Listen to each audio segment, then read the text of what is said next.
3, 4.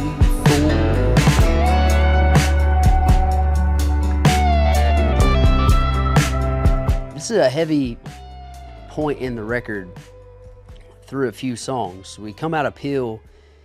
We come into a song that was an exercise for me in writing from the perspective of someone else.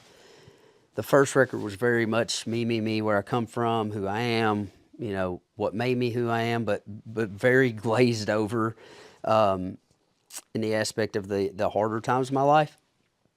For this particular song, I leaned on my oldest childhood friend, who I won't share his name, but me and him were into a lot of the same things in our early 20s. And for some reason, he just seemed to be getting in trouble all the time. And so he spent most of his 20s in the prison system.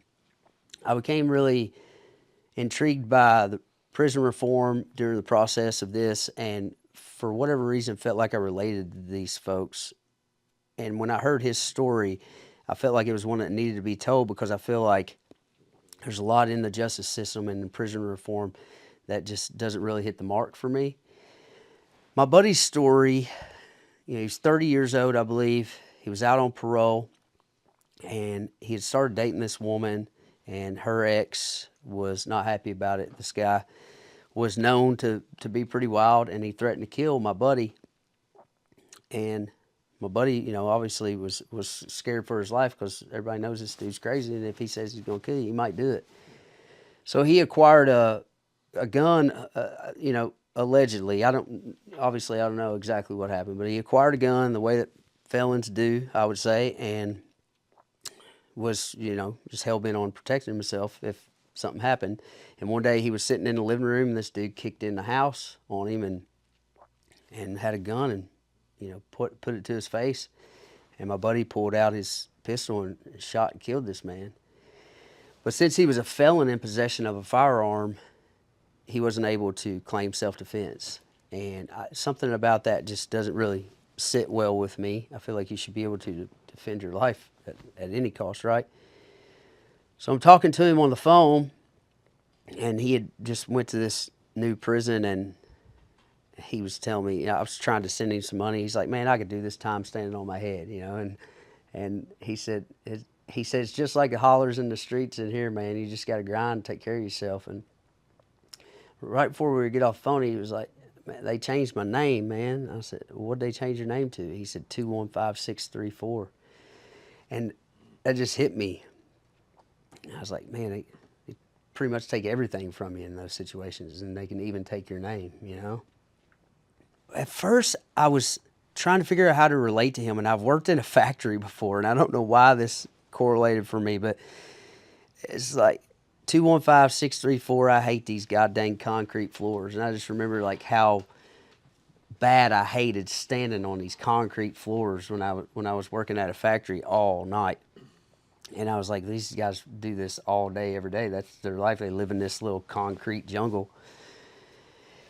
And I put this song together to a certain extent, and got in the room with Ben Chapman and Adam Wood, and I told Adam the story, and Adam's an amazing songwriter as well. And he looked up at me after I told him the story and was trying to figure out a second verse. And he's just like, you know, I shot the man I'm in here for when that son of a bitch kicked down my door, but a felon with a 44 can't claim self-defense. And I was like, that's exactly what happened. Don't know if it was a 44 or not, but that's what happened. So I got to go play 215634 at a prison in Kentucky for 90 inmates. Was super intimidating. These guys, they were all part of a program. They were kind of on their way out. And I just finished writing 215634. And it was really my first opportunity to see if I'd hit the mark or not. And talk about being nervous, man. I mean, you're sitting there singing a song from the perspective of someone who's living that life in front of 90 dudes that are living it right then. And I remember this one guy there, he was just kind of mugging me the whole time, just like not impressed, you know. And I remember I got done with that song, and he stood up. They wasn't supposed to stand up and clap or anything, but he stood up and he clapped, and he said, "That boy good." And I was like, all right. I got you. I mean, I just feel like those guys need to be represented.